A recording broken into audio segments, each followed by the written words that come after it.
আমাদের প্রতিবেশী হিসাবে এমন একটা রাষ্ট্র রয়েছে যে সে রাষ্ট্র বাংলাদেশকে ফিলিস্তিন বানাতে চায়। আমাদের তিন দিক দিয়ে ঘিরে আছে। অনেকেই বলে তারা নাকি আমাদের বন্ধু রাষ্ট্র। কিন্তু আপনি যদি ইতিহাস ঘাটেন তাহলে দেখতে পাবেন এই বন্ধু রাষ্ট্র জীবনে যতগুলি সিদ্ধান্ত নিয়েছে বাংলাদেশের ব্যাপারে, প্রত্যেকটা সিদ্ধান্ত বাংলাদেশের জন্য সবচাইতে ক্ষতিকর এবং আত্মঘাতী সিদ্ধান্ত ছিল। আগের কথা বলবো না, এই প্রজন্মকে স্মরণ করে দিচ্ছি। 2007 সালের জানুয়ারির 11 তারিখে ভারত তার সেবাদাস মঈনুদ্দিন ফখরুদ্দিনকে ব্যবহার করে বাংলাদেশের রাজনীতিতে নগ্ন হস্তক্ষেপ করে সে অনধিকার চর্চা করেছিল। 2008 সালে পাতানো নির্বাচন করে শেখ হাসিনাকে ক্ষমতায় বসিয়ে বিনা শুল্কে বাংলাদেশের ভূমি এবং বাংলাদেশের বন্দর ব্যবহার করার পরিকল্পনা করেছিল। আপনারা বলেন, আমরা খোদ বাংলাদেশি হওয়া সত্ত্বেও আমরা বিনা ট্যাক্সে বিনা শুল্কে এদেশের বন্দর, এদেশের রাস্তাঘাট, এদেশের সেতু কি আমরা ব্যবহার করি? অথচ ওরা করতে চায়। 2009 সালের 25শে ফেব্রুয়ারিতে ঢাকার পিলখানা বিডিআর বিদ্রোহের মাধ্যমে, বিডিআর বিদ্রোহের নাম করে ভারত এবং তার বাহিনী সম্মিলিতভাবে অভিযান চালিয়ে বাংলাদেশের চৌকট দেশপ্রেমিক 57 জন আর্মি অফিসার এবং 17 জন নিরীহ মানুষকে গুলি এবং জবাই করে হত্যা করেছে।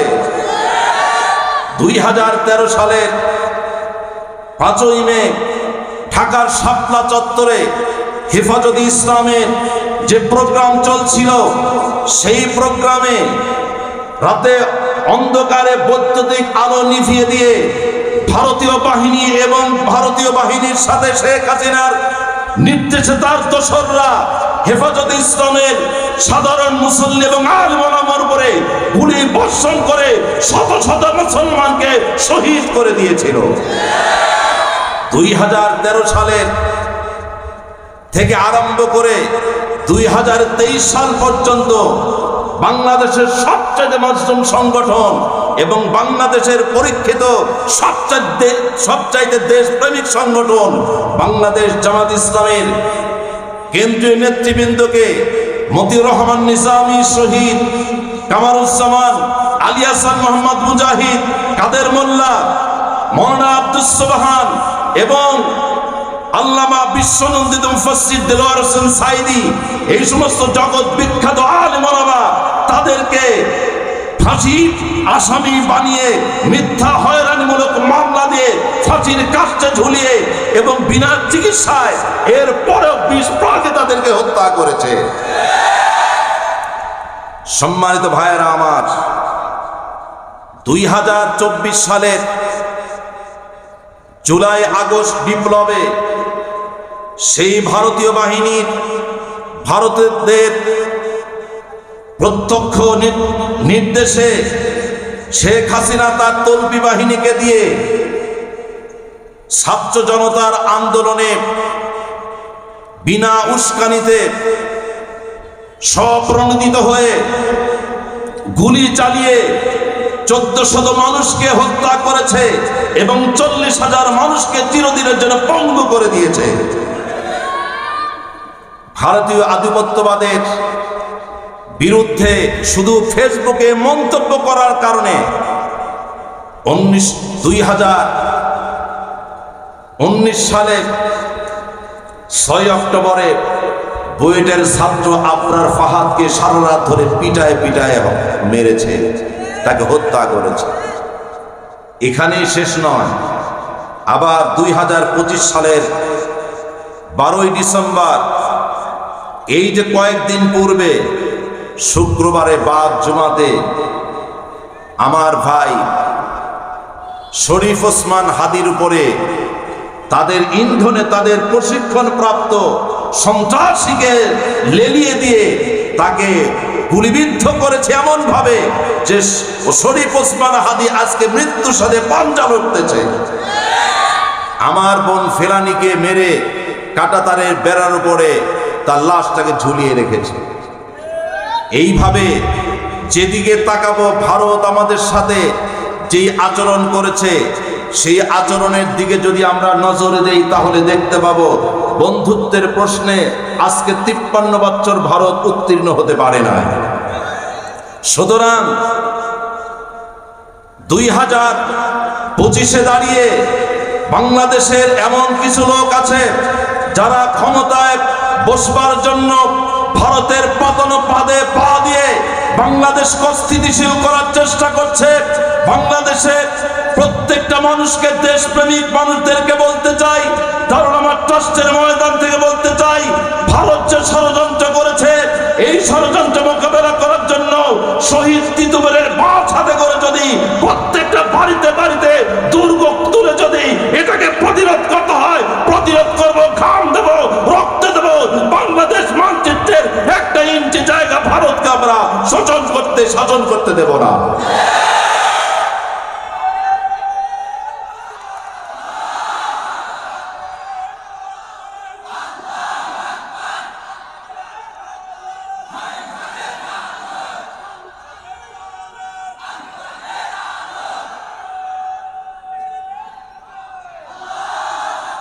সম্মানিত ভাইয়েরা, আমার দিনী ভাইয়েরা, এই জন্য জিহাদের কর্মসূচি আমাদেরকে জারি রাখতে হবে।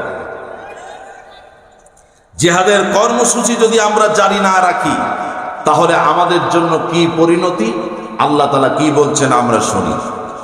আল্লাহ রাব্বুল আলামিন বলেন, ইল্লা তানফিরু يعذبكم عذابا أليما ويستبدل قوما غيركم ولا تضروه شيئا।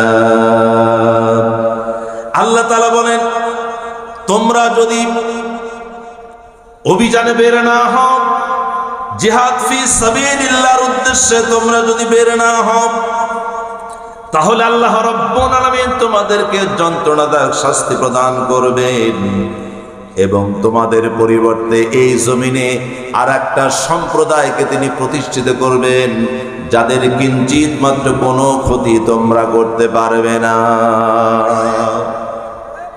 জিহাদের কথা বললেই অনেকে নাসিকা শিক্ষা, নামাজ, হজ, যাকাতের মধ্যে ইসলামকে সীমাবদ্ধ করতে চায়। আমাদের দেশের কিছু লোক আছে দেখতে মুসলমানের মতোই কিন্তু চরিত্রে ইসলাম নাই, ঠিক না? চরিত্রে ইসলাম নাই,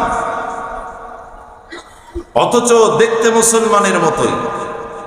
এরা হলো ভণ্ড ধার্মিক, যাকে কোরআনের ভাষায় বলা হয় মুনাফিক। এদের জায়গা জাহান্নামের সবচেয়ে নিম্ন স্তরে। তাবুকের ময়দানে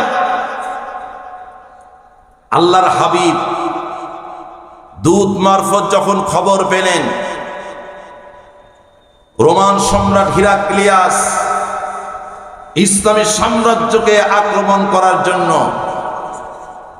প্রস্তুতি গ্রহণ করেছে এবং তার সাথে আরবের বিশাল এক বাহিনীও যোগ দিয়েছে, বাংলাদেশের সাথে দেখবেন প্রেক্ষাপটটা মিলে যাবে। রোমান সম্রাট হিরাক্লিয়াস ভিন দেশ থেকে আসবে ইসলামী সাম্রাজ্যকে মিটিয়ে দেওয়ার জন্য। আরবের কিছু গোষ্ঠী আবার রোমানদের সাথে যোগ দিয়েছে এই ইসলামী সাম্রাজ্যকে উৎখাত করার জন্য। আল্লাহর হাবিব জিহাদের জন্য সাহাবায়ে কেরামকে অনুপ্রাণিত করলেন। প্রচন্ড গরম, অভাব বিরাজ করতেছে, আবার খেজুর পাকার সময় চলে এসেছে। নবীজি আমার বললেন, ও আমার সাহাবারা, এই জিহাদে তোমাদের অধিকাংশকে অংশগ্রহণ করতে হবে। কে কে যাবে তোমরা নামগুলিকে লেখাও। আর শুধু অংশগ্রহণ করলেই হবে না, অনেক রসদ প্রয়োজন। তার কারণ তাবুকের ময়দানে লড়াই করতে যাব, যা মদিনা থেকে 690 কিলোমিটার দূর। এত দূরে আমরা যাব, সুতরাং সেখানে যেতে আমাদের অনেক রসদও লাগবে। যে যেমন করো তোমরা দান করো। রাসূলুল্লাহর দানের আহ্বান শুনে মেয়ে মানুষগুলি তাদের নাকের ফুল, কানের দুল, গলার হার খুলে খুলে রাসূলুল্লাহর দরবারে হাজির করে দিল। আর পুরুষ সাহাবারা যে যতটুকু পেরেছে আল্লাহর হাবিবের সামনে সাধ্যমতো দান করলো। আল্লাহর নবী সাহাবায়ে কেরামের কাছ থেকে দান উত্তোলন করলেন। ছোটখাটো একটা দানের পিলার হয়ে গেল। এমন সময় আমার নবী সাহাবায়ে কেরামের উদ্দেশ্যে বললেন, আমার সাহাবারা, আজকে তাবুকের উদ্দেশ্যে দান করার এই মাহফিলে আমি আমার সকল সাহাবীদেরকে দেখতে পাচ্ছি, কিন্তু আমার আবু বকর কোথায়? তাকে তো দেখি না। একটা পিলারের আড়ালে হযরত আবু বকর সিদ্দিক তিনি বসেছিলেন।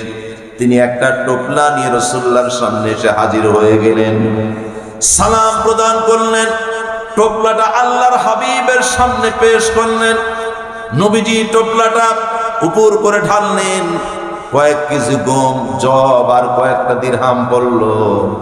আল্লাহর নবী আবু বকর সিদ্দিকের চেহারার দিকে তাকিয়ে দেখলেন চোখের পানিগুলি দাড়ি ভিজে ভিজে টস টস করে পড়তেছে। হযরত আবু বকর সিদ্দিকের মানসিক অবস্থা বুঝতে পেরে আল্লাহর হাবিব উপস্থিত সাহাবায়ে কেরামকে বললেন, আমার সাহাবারা, তাবুকের ময়দানের উদ্দেশ্যে তোমরা যা দান করেছো সকলের দানের চাইতে আমার আবু বকরের দানে আমার আল্লাহ রব্বুল আলামিন সব চাইতে বেশি খুশি হয়েছে। সাহাবায়ে কেরামের মনের মধ্যে একটা প্রশ্ন জাগলো, আমরা দিলাম অনেক বেশি, আবু বকর দিল তো সামান্য, অথচ তার দানে এত ফজিলত হলো কেমনে? ও মুসলমান, সাহাবায়ে কেরামের মানসিক অবস্থা বুঝতে পেরে আল্লাহর হাবিব তাদের দোদুল্য মনতা দূর করার জন্য খুলে বললেন, ও আমার সাহাবারা, তোমাদের সামনে বিষয়টাকে পরিষ্কার করে দেই। ওসমান, এগিয়ে আসো, তুমি বলো তাবুকের জন্য তুমি কতটুকু দান করেছো? হযরত ওসমান ইবনে আফফান বললেন, ইয়া রাসূলুল্লাহ, জাগতিক সম্পদ বলতে যা কিছু বোঝায় 1/3 এনে নবুয়তের কদম মোবারক উৎসর্গ করেছি। ওমর, তুমি কতটুকু দিয়েছো? হযরত ওমর বলেন, ইয়া রাসূলুল্লাহ, জাগতিক সম্পদ বলতে যা কিছু বোঝায় তার অর্ধেকটাই এনে রিসালাতের কদম মোবারক এনে হাজির করে দিয়েছি। আবু বকর, তুমি কতটুকু দিয়েছো? সিদ্দিক আকবর তখন চোখ দিয়ে টস টস করে পানি ছেড়ে বলেন, ইয়া রাসূলুল্লাহ, জাগতিক সম্পদ বলতে যা কিছু বোঝায় সবটাই এনে বিশ্ব নবীর কদম মোবারকে হাজির করে দিয়েছি। আল্লাহর রাসূল, আগামী ওয়াক্ত আমি কি খাবো সেটাও বাড়িতে রেখে আসি নাই, সেটাও নিয়ে আসছি। আমার বাড়িতে শুধু আল্লাহ এবং তার রাসূলকে রেখে এসেছি। আল্লাহু আকবার। সম্মানিত ভাইয়েরা আমার, এই দানের দৃশ্যটা তরুণ সাহাবী হযরত আব্দুল্লাহ সুলবাজাদাইন তিনি দেখলেন। তিনি আস্তে করে আল্লাহর হাবিবের সামনে উঠে আসলেন, বললেন, ইয়া রাসূলুল্লাহ, এই তাবুকের ময়দানে যুদ্ধে যাওয়ার জন্য সাহাবায়ে কেরাম যেমন করে আপনার হাতে দান করেছে, ও আল্লাহর নবী, আমি তো কিছুই দিতে পারলাম না। তার কারণ মক্কা থেকে হিজরত করে আসার সময় পরনের কাপড়টা পর্যন্ত আনতে পারি নাই। ওরা আমার পরনের কাপড়ও খুলে নিয়েছিল। পরিশেষে মায়ের কাছে গিয়েছিলাম, মাকে বললাম, ইজ্জত ঢাকার জন্য তোমার কাছে কি কিছু আছে? আমার মা তখন একটা ছেঁড়া কম্বল দিয়েছিল, যেটাকে 2 ভাগ করলাম। 1 ভাগ আমি ইজ্জত ঢাকার জন্য পরলাম, আর একটা ভাগ গায়ে দিলাম। পায়ে হেঁটে হেঁটে মক্কা থেকে মদিনাতুল মুনাওয়ারাতে চলে এসেছি। সম্পদ বলতে কিছুই নাই। মসজিদে নববীর বারান্দাতে অবস্থান করি, কেউ কিছু দিলে খাই, আর না দিলে না খেয়ে এখানে অবস্থান করি, কোরআন শিখি। আল্লাহর নবী, আমি তো কিছুই দিতে পারলাম না, তবে আপনি দোয়া করেন আজকের তাবুকের ময়দানে যুদ্ধের আমি যেন আমার নিজের জীবনটা আমার আল্লাহর জন্য দিয়ে দিতে পারি। আল্লাহর হাবিব বললেন, ওরে আব্দুল্লাহ, একটি গাছের বাকল অথবা ছাল নিয়ে আসো।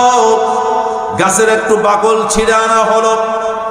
আল্লাহর হাবিব গাছের বাকলটা হযরতে আব্দুল্লাহর হাতের সাথে বেঁধে দিলেন আর বললেন, রব্বুল আলামিন, আব্দুল্লাহ রক্তটাকে আমি কাফেরদের জন্য হারাম ঘোষণা করে দিলাম। হযরত আব্দুল্লাহ সুলবাজাদাইন ডুকরে কেঁদে ফেললেন, বললেন, ইয়া রাসূলুল্লাহ, আমি চাইলাম শাহাদাত, আমি চাইলাম আল্লাহর জন্য জীবন দিয়ে দেব, অথচ আপনি আমার রক্ত কাফিরদের জন্য হারাম ঘোষণা করে দিলেন। আল্লাহ রাসূল বললেন, ও আমার আব্দুল্লাহ, যদি যুদ্ধের ময়দানে যাও অথবা বাড়িতে অবস্থান করো, যদি তোমার শরীরে জ্বর আসে, জ্বরে ভুগেও যদি তুমি ইন্তেকাল করো, তবু আল্লাহ রব্বুল আলামিন তোমাকে শাহাদাতের মর্যাদা দান করবেন। সুবহানাল্লাহ। সম্মানিত ভাইয়েরা আমার, আল্লাহর জমিনে আল্লাহর দ্বীন কায়েম করতে হবে, নির্দেশটা কার? জোরে বলতে হবে, নির্দেশটা কার? আল্লাহর। এটা আল্লাহর নির্দেশ। যারা লা ইলাহা ইল্লাল্লাহু মুহাম্মাদুর রাসূলুল্লাহ বলেছে, তাদের প্রত্যেকের জন্য এটা আল্লাহর নির্দেশ। সে যে দল করুক না কেন, আল্লাহর জমিনে আল্লাহর দ্বীন প্রতিষ্ঠিত করতে হবে, এটা আল্লাহর পক্ষ থেকে নির্দেশ। সুতরাং এই নির্দেশের বাইরে থাকার কোনো সুযোগ কোনো মুসলমানের জন্য নাই। আছে কি? বলেন, আছে? নাই। অথচ এক শ্রেণীর মানুষ আছে, তারা ইসলাম কায়েম করতে চায় না, তাদের নেতাদের আদর্শ কায়েম করতে চায়। নেতা ছিল সমাজতন্ত্রে বিশ্বাসী, নেতা হলো পুঁজিবাদী গণতন্ত্রে বিশ্বাসী, নেতা হলো জাতীয়তাবাদে বিশ্বাসী, নেতা হলো ধর্মনিরপেক্ষ মতবাদে বিশ্বাসী, যার প্রত্যেকটা মতবাদ মানব রচিত এবং অধিকাংশ মতবাদ কুফরি মতবাদ, ইসলামের সাথে পুরোপুরি সাংঘর্ষিক। ঠিক কিনা? ইসলাম কায়েম করার কথা যখন আমরা বলি, তখন ওনারা বলেন যে ইসলাম যদি কায়েম হয়ে যায় তাহলে তার নাটক সিনেমা থাকবে না, মেয়েরা তো তখন বোরখা পরে চলাফেরা করতে হবে বাধ্যতামূলক। এই সমস্ত কথাবার্তা বলে সাধারণ মানুষের মধ্যে ইসলাম প্রতিষ্ঠার ব্যাপারে একটা ভীতি সঞ্চার করে দেয়, ভয় ধরিয়ে দেয়। ঠিক কিনা? আচ্ছা ভাই বলেন তো, ইসলাম যখন মদিনাতুল মুনাওয়ারাতে কায়েম হলো, রাসূলুল্লাহ কি তখন ঘরে ঘরে মেয়েদেরকে বোরকা বানায় দিছিলেন? জোর করে বোরখা পরায় দিছিলেন? জোর করে বোরখা পরিয়ে দেন নাই। নাটক সিনেমা থাকতেই পারে, হতেই পারে, তবে সেটা অশালীন ভাবে নয়। সেই নাটক সিনেমা দ্বারা কুফরের দিকে মানুষদেরকে অনুপ্রাণিত করা হবে না, সেই নাটক দ্বারা ইসলামের দিকে মানুষদেরকে অনুপ্রাণিত করা হবে। ঠিক কিনা? ইসলাম মুসলমানদের মধ্যে আদর্শ প্রচার করবে, ওই আদর্শ অনুপ্রাণিত হয়ে প্রত্যেকটা মহিলাই আশা করি সকলে নিজের ইজ্জত হেফাজতের জন্য, আব্রু হেফাজতের জন্য নিজেরাই শালীন পোশাক পরে। ঠিক না ভাইরা আমার? কুফরি মতবাদ প্রতিষ্ঠান, আন্দোলন এবং কর্মসূচি দ্বারা দিচ্ছে। একটা কথা আমি আপনাদেরকে বলে রাখি, এই যে গণতন্ত্র গণতন্ত্র করে এত চিল্লাই, আপনি কি জানেন গণতন্ত্রের মূল স্পিচ, মূল বক্তব্যটা কি? গণতন্ত্রের মূল বক্তব্যটাই হলো মানুষ ক্ষমতার মালিক, মানুষ ক্ষমতার মালিক, আর সাধারণ মানুষ তাদের নেতাকে নির্বাচন করে থাকে ভোটের মাধ্যমে। এটা হচ্ছে গণতন্ত্রের মূল কথা। ইসলামের কথা আমরা যারা কোরআন প্রচার করি, ইসলাম প্রচার করি, আপনারা বলেন তো কোরআনুল কারীমের মধ্যে মানুষ ক্ষমতার মালিক এই কথা বলা আছে নাকি ক্ষমতার মালিক আল্লাহ? ক্ষমতার মালিক কে? আল্লাহ। তাবারাকাল্লাযী বিয়াদিহিল মুলক, বরকতপূর্ণ সেই মহান সত্তা যার হাতেই রয়েছে ক্ষমতা, কর্তৃত্ব। কুলিল্লাহুম্মা মালিকাল মুলক, আপনি বলেন সমস্ত কর্তৃত্ব কেবলমাত্র আল্লাহ তাআলা। ইন্নাল্লাহা আলা কুল্লি শাইইন কাদির, নিশ্চয়ই আল্লাহ তাআলা সকল কিছুর উপরে ক্ষমতাবান। ফাআলুল লিমা ইউরিদ, এমন ক্ষমতা তার যিনি যা ইচ্ছা তাই করতে পারেন। ইন্নামা আমরুহু ইযা আরাদা শাইআন আন ইয়াকুলা লাহু কুন ফায়াকুন, বস্তুত তিনি যখন কোনো কিছু করতে ইচ্ছে করেন তখন শুধু বলেন হও, আর সেটা হয়ে যায়। সুবহানাল্লাহ, কত ক্ষমতা হলো আমার আল্লাহ। আর আমরা মানুষ, আমাদেরকে বলা হয় যে আমরাই নাকি ক্ষমতার মালিক। কেমন ক্ষমতা! ছোট্ট একটা মশা, এই মশার কামড় থেকে বাঁচানোর জন্য মশারির নিচে আমরা ঢুকাই, এমন ক্ষমতার মালিক আমরা। একটা ভীমরুল, এই ভীমরুল তাড়ানোর জন্য, ভীমরুল থেকেই ভয় পায়, সেই ভীমরুলটাকে তাড়ানোর জন্য আবার আগুনের ধোঁয়াও তৈরি করে, ঠিক না? ক্ষমতার আসল মালিককে। কিন্তু কোন ব্যক্তি যদি এটা বিশ্বাস করে অথবা প্রচার করে মানুষ ক্ষমতার মালিক, তাহলে এই মানুষটাকে সরাসরি আল্লাহর সাথে তুলনা করা হয়ে যায়। আর আল্লাহর সাথে কোনো কিছুকে অথবা কাউকে তুলনা করা, এটা কিসের গুনাহ? শিরকের গুনাহ। ইন্না শিরকা লা যুলমুন আযীম, শিরক হচ্ছে মস্ত বড় গুনাহ। ইন্নাল্লাহা লা ইয়াগফিরু আন ইউশরাকা বিহি ওয়া ইয়াগফিরু মা দুনা যালিকা লিমান ইয়াশা। বান্দা জীবনে যত গুনাহ করেছে আমার আল্লাহ বলেছেন আমি যদি ইচ্ছে করি বান্দার জীবনের সমস্ত গুনাহগুলিকে maaf করে দেব, কিন্তু একটা গুনাহ কোশ্চিন কালো maaf হবে না, সেটা হচ্ছে শিরকের গুনাহ। কিসের গুনাহ?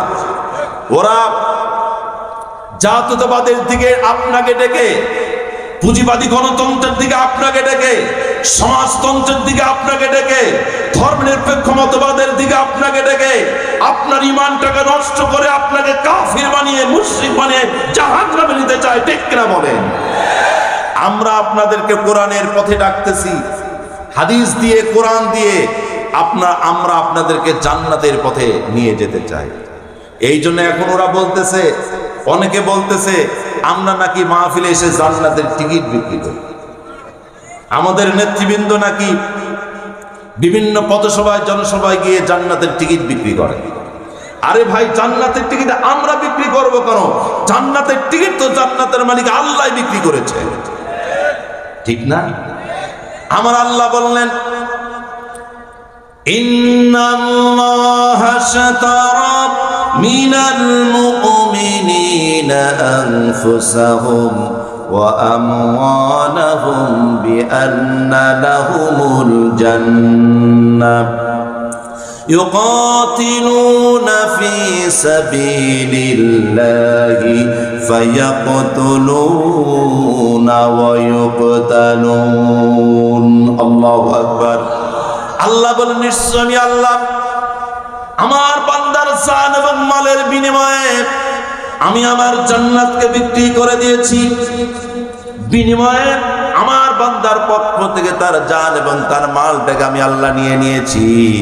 সুতরাং আমার বান্দা যারা জান্নাত কিনতে চায় তারা আল্লাহর পথে লড়াই করে, নিজেরাও মারে এবং আল্লাহর শত্রুদেরকেও তারা মারে। নিজেরাও মরে, আল্লাহর শত্রু যারা তাদেরকেও তারা মারে। আল্লাহু আকবার। তাহলে জান্নাতের টিকিট কে বিক্রি করলেন? আল্লাহ নিজেই বিক্রি করলেন যে আমি তোমাদের জান এবং মালের বিনিময়ে আমার জান্নাত দিয়ে দিলাম। তাহলে জান এবং মাল দিতে হবে কারে? বলেন কাকে? আল্লাহকে। সম্মানিত ভাইয়েরা আমার,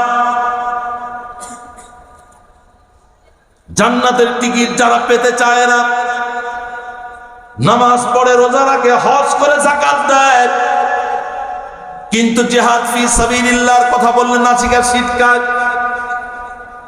এইরকম মুনাফিক আজকের দুনিয়াতে আছে, শুধু এমন নয়, এরকম মুনাফিক রাসূলুল্লাহর দরবারেও ছিল কিনা বলেন? জুদ বিন কায়েস তাবুকের যুদ্ধে যাওয়ার পূর্বে রাসূলুল্লাহ জুদ বিন কায়েসকে বললেন, ওরে জুদ ইবনে কায়েস, রোমানদের বিরুদ্ধে লড়াইয়ে যেতে হবে তাবুকের ময়দানে, তুমি কি যাবে নাকি? জুদ বিন কায়েস তখন বলল, ইয়া রাসূলুল্লাহ, আপনি আমাকে মদিনায় থাকার অনুমতি দান করুন, আমাকে নতুন করে ফিতনায় ফেলবেন না। সকলেই জানে আমি নারীদের প্রতি সর্বাধিক আসক্ত, সুতরাং আমি যদি রোমান মেয়েদেরকে দেখতে পাই হয়তো নিজেকে নিয়ন্ত্রণ করতে পারবো না। দেখছেন চরিত্র, মুনাফিকদের চরিত্র দেখছেন, নিজেকে নিয়ন্ত্রণ করতে পারবো না, সুতরাং আমার যুদ্ধে নিয়ে যাওয়ার দরকার নাই, মদিনায় থাকার পারমিশন দান করুন। নাউযুবিল্লাহ। নবীজি মনটা খারাপ করলেন, মুখটাকে ফিরিয়ে নিলেন। আল্লাহর জমিনে কোরআনের বিপ্লব, ইসলামের বিপ্লব যারা করতে চায় না তাদের পরিণতিটা কি? নামাজ পড়লেও, রোজা রাখলে, হজ এবং যাকাত দিলেও তাদের পরিণতিটা কি হবে?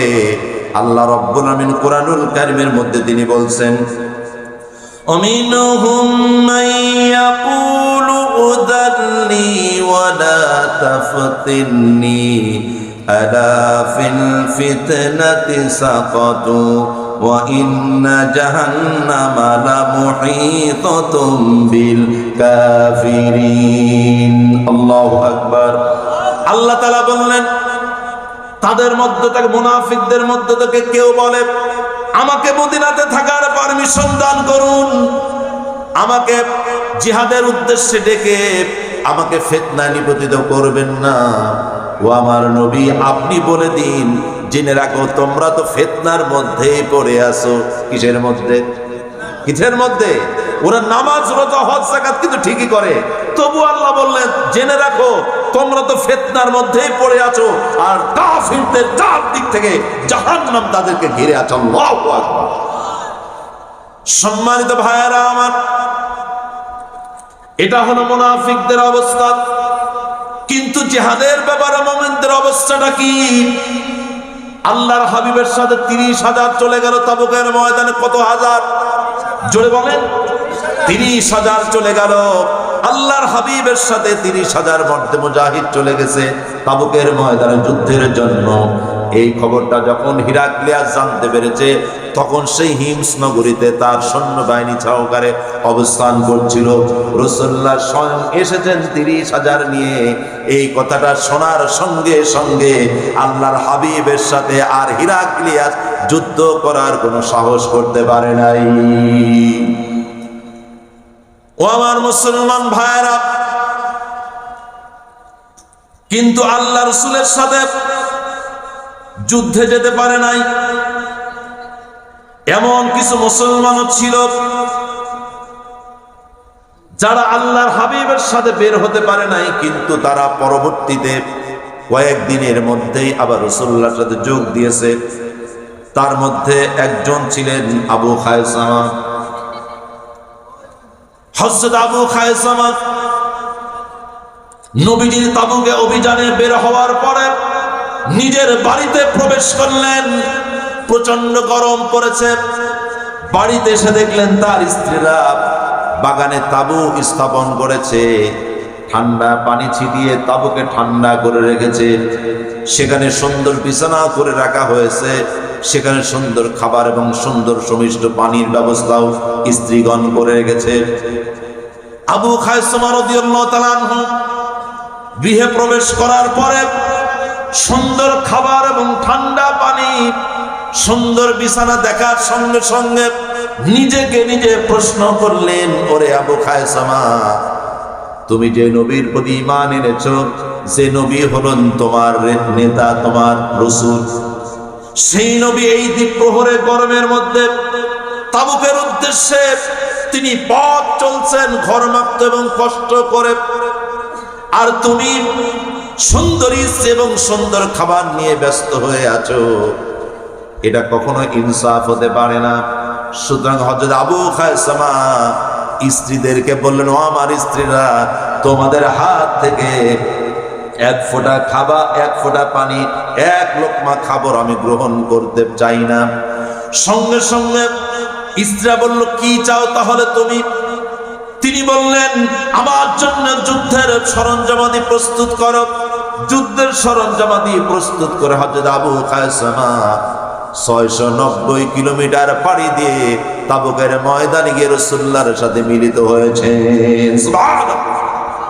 এটা হলো মুমিনদের চরিত্র। জিহাদকে কখনো তারা এড়িয়ে চলে না, দিন প্রতিষ্ঠার আন্দোলন কখনো এড়িয়ে চলে না, ঠিক কিনা? আজকে দিন বাংলাদেশে বিজয়ী অবস্থায় আছে নাকি বিজাতীয় আদর্শ বাংলাদেশে বিজয়ী হয়ে আছে? বলেন, বিজাতীয় আদর্শ। এই বিজাতীয় আদর্শ বাংলাদেশে বিজয়ী হয়ে আছে। যদি কিয়ামতের ময়দানে আল্লাহ আমাদেরকে প্রশ্ন করেন যে গোটা বাংলাদেশে তোমরা যে দেশ অবস্থান করতে শতকরা প্রায় 92 জন মুসলমান ছিলে, আমার দিন প্রতিষ্ঠার আন্দোলনের জন্য কি ভূমিকা রেখেছে? কোন জবাব আছে? কোন জবাব আছে? সুতরাং ওই দিন যদি আল্লাহর দরবারে জবাব দিতে চাই, তাহলে আর ভেদাভেদ নয়, সকল মুসলমান ঐক্যবদ্ধ হয়ে আমাদেরকে এক হয়ে সকল ভেদাভেদ ভুলে গিয়ে দিন প্রতিষ্ঠার আন্দোলনে শামিল হতে হবে। যেইভাবে দিন প্রতিষ্ঠার আন্দোলনে শামিল হয়েছিল খাব্বাব, খুবাইব, আম্মার, উমাইর, তালহা, জুবাইর, তাদের উত্তরসূরি হিসাবে দিন প্রতিষ্ঠার আন্দোলনে ঝাঁপিয়ে পড়ব। বুকে রক্ত দিয়ে প্রয়োজনে বাংলা সবুজ চত্বরকে রক্তিম লাল করে দেব। যত সময় পর্যন্ত দিন প্রতিষ্ঠিত না হবে, তত সময় পর্যন্ত বাড়িতে ফিরবো না। কারা কারা দুটা হাত আমরা আল্লাহকে দেখাই?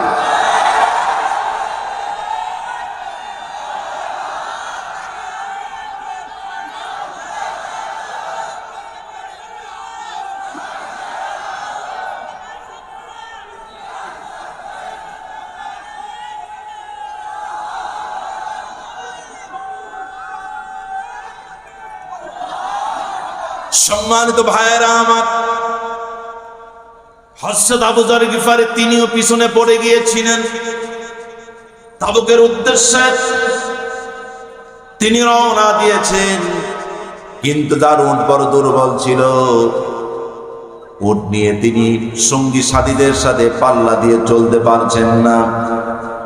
হযরত আবু যর গিফারী সঙ্গী সাথীদের সাথে যেতে পারলেন না, উট তার পিছনে পড়ে গেল। এবার মুসলমান কাকে বলে আপনি লক্ষ্য করেন, ইমানি জজবা কারে বলে, আল্লাহর প্রতি নবীর প্রতি প্রেম ভালোবাসা কাকে বলে আপনি লক্ষ্য করেন। উট পিছনে পড়ে গেছে, সঙ্গী সাথীর সাথে বিচ্ছিন্ন হয়ে গিয়েছে হযরত আবু যর গিফারী। উট তার ভালো চলতে পারছে না মাল সামানা নিয়ে। এবার হযরত আবু যর গিফারী উট থেকে নামলেন, হাওদা থেকে নামলেন। নামার পরে উটের পিঠের উপরে হাওদাতে যুদ্ধের যে সরঞ্জামাদি ছিল, সেই সরঞ্জামাদি হযরত আবু যর গিফারী নিজে উটের পিঠ থেকে নামালেন, নিজের পিঠের উপরে সেটাকে বেঁধে নিলেন। এরপরে উটের লাগাম ধরে পায়ে হেঁটে হেঁটে 690 কিলোমিটার পাড়ি দিয়ে তাবুকের ময়দানে তিনি রাসূলুল্লাহর সাথে শামিল হয়েছেন। সুবহানাল্লাহ! কি ইমানি জজবা, কি চেতনা, ইসলামের প্রতি, কোরআনের প্রতি, হাদিসের প্রতি, আল্লাহর প্রতি, নবীর প্রতি কি প্রেম! আল্লাহু আকবার! আমরা যদি জিহাদের ময়দানে শামিল হতে পারি, বিশ্বাস করেন এই মওত কতটা, যদি জীবন দিতে পারি এই মওত কতটা সৌভাগ্যের। বদরের ময়দানে এক যুবক এসেছে, মুশরিক, এসে বলল, হে মুহাম্মদ সাল্লাল্লাহু আলাইহি ওয়াসাল্লাম, এই বদরের পাশে আমাদের বাড়ি, কিন্তু আমি আপনাকে সাহায্য করতে চাই। আমি দেখলাম যে কাফিররা মক্কা থেকে যে সমস্ত কুরাইশ এসেছে তারা 1000 এবং তাদের প্রত্যেকে যোদ্ধা, যুদ্ধের সরঞ্জামাদি, অস্ত্রাদি তাদের সকলের কাছে আছে। আর আপনি যে 313 জন নিয়ে আসছেন, এর মধ্যে বয়স্ক আছে, আবার যুদ্ধে অংশগ্রহণ করতে পারবে না এরকম সন্তানও আছে, ছেলেও আছে, বাচ্চা ছেলে পেলেও আছে, আবার অধিকাংশের হাত ফাঁকা, সামান্য কিছু অস্ত্র শস্ত্র আপনাদের সাথে আছে। তো যুদ্ধটা হচ্ছে অসম যুদ্ধ। আমি তখন চিন্তা করলাম যে এই ব্যক্তিকে তো একটু সাহায্য করা দরকার। তা আপনি যদি অনুমতি দেন, আপনার হয়ে, আপনার পথ অবলম্বন করে আমি যুদ্ধে যেতে চাই, প্রয়োজনে জীবন দিয়ে দেন। সম্মানিত ভাইয়েরা আমার, আল্লাহ নবী বললেন, ওরে যুবক, ওরে তরুণ, তোমার জীবনটাকে, তোমার উদ্দেশ্যটাকে তুমি যদি সফল করতে চাও, কামিয়াব করতে চাও, তুমি যদি সার্থক করতে চাও, তাহলে তুমি আসলিম সুম্মা কাতিল, আগে ইসলাম কবুল করো, এরপরে তুমি জিহাদের ময়দানে ঝাঁপিয়ে পড়ো। ও মুসলমান, যুবকটা আল্লাহর হাবিবের পবিত্রতম হাতে হাত রেখে কালেমা পড়ে নিল। এরপরে বদরের ময়দানে যুদ্ধে শামিল হয়ে গেল। বদরের ময়দানে যুদ্ধে শামিল হওয়ার পরে কাফিরদের বিরুদ্ধে বীর দর্বে লড়াই করতে করতে কাফিরদের খঞ্জর, তীর আর বর্ষার আঘাতে ক্ষত বিক্ষত হয়ে যুদ্ধের ময়দানে এক পাশে তার দেহটা নিথর নিস্তব্ধ হয়ে পড়ে রইল। তিনি শাহাদাত বরণ করলেন। যুদ্ধ শেষে মুসলমানদের বিজয় হলো। যুদ্ধ শেষে শহীদদের লাশগুলি যখন একটা একটা করে আল্লাহর হাবিব গণনা করে করে নিচ্ছিলেন, তখন কয়েকজন সাহাবী এই যুবকের, এই তরুণের লাশটা রাসূলুল্লাহর সামনে আনলো। আল্লাহর হাবিবের সামনে লাশটা রেখে দিল আর বলল, ইয়া রাসূলুল্লাহি, ইয়া হাবিবাল্লাহ, এই বাচ্চাটা সে তো নামাজ, রোজা, হজ, যাকাত কিছুই করতে পারে নাই, শুধু কালেমা পড়ে জিহাদের ময়দানে শামিল হয়েছে। সে তার জীবনটা দিয়ে দিয়েছে আল্লাহর জন্য। নবীজি বললেন, আমিলা কলিলা ওয়া উজিরা কাসীরা, এই যুবকটা আমল করেছে কম, কিন্তু পুরস্কারটা পেয়েছে অনেক বেশি। আল্লাহ রাব্বুল আলামিন এই যুবকের জন্য জান্নাতুল ফেরদাউসের সব নিয়ামত বরাদ্দ করে দিয়েছেন। সুবহানাল্লাহ। ইসলামের জন্য জীবন দিতে পারা, ইসলামের জন্য রক্ত দিতে পারা, ঘাম দিতে পারা, ইসলামী আন্দোলনের কর্মসূচি বাস্তবায়ন করতে পারা, এটা চরম সৌভাগ্যের ব্যাপার। এতে কোনো সন্দেহ আছে? বলেন আছে? নাই। আল্লাহ রাব্বুল আলামিন বললেন, ফালিয়ুকাতিল ফি সাবিলিল্লাহিল্লাযীনা ইয়াশরুনাল হায়াতাদ দুনিয়া বিল আখিরাহ ওয়া মান ইউকাতিল في سبيل الله فيقتل أو يغلب فسوف نؤتيه أجرا عظيما الله أكبر আল্লাহ বললেন, যারা আখিরাতের বিনিময়ে দুনিয়ার জীবনটাকে বিক্রি করে দিয়েছে, অর্থাৎ দুনিয়ার সুখ স্বাচ্ছন্দ্য মুখ্য নয়, আখিরাতের সুখ স্বাচ্ছন্দ্যটাই যার কাছে মুখ্য। আখিরাতের বিনিময়ে দুনিয়াটাকে যারা বিক্রি করে দিল, তাদের উচিত আল্লাহর রাহে জিহাদ করা, যুদ্ধ করা। যে ব্যক্তি আল্লাহর রাহে যুদ্ধ করবে, জিহাদ করবে, সে শাহাদাত বরণ করুক অথবা বিজয়ী হোক, তাকে আল্লাহ রাব্বুল আলামিন সর্বোত্তম পুরস্কারে ভূষিত করবেন। আল্লাহ তাআলা আরো বললেন পরবর্তী আয়াতে কারিমায়, ওমা লাকুম লা তুকাতিলুনা ফি সাবিলিল্লাহি ওয়াল মুস্তাদআফিনা মিনার রিজালি ওয়ান নিসাই ওয়াল বিলদান আল্লাযীনা ইয়াকুলুনা রাব্বানা আখরিজনা من هذه القرية الظالم أهلها واجعل لنا من لدنك وليا واجعل لنا من لدنك نصيرا الله أكبر আল্লাহ বলেন, কি হে বান্দা, কি হয়েছে তোমার? কেন তুমি লড়াই করো না, সংগ্রাম করো না, ইসলামী আন্দোলন করো না, আল্লাহর রাহে তুমি জিহাদ কেন করো না?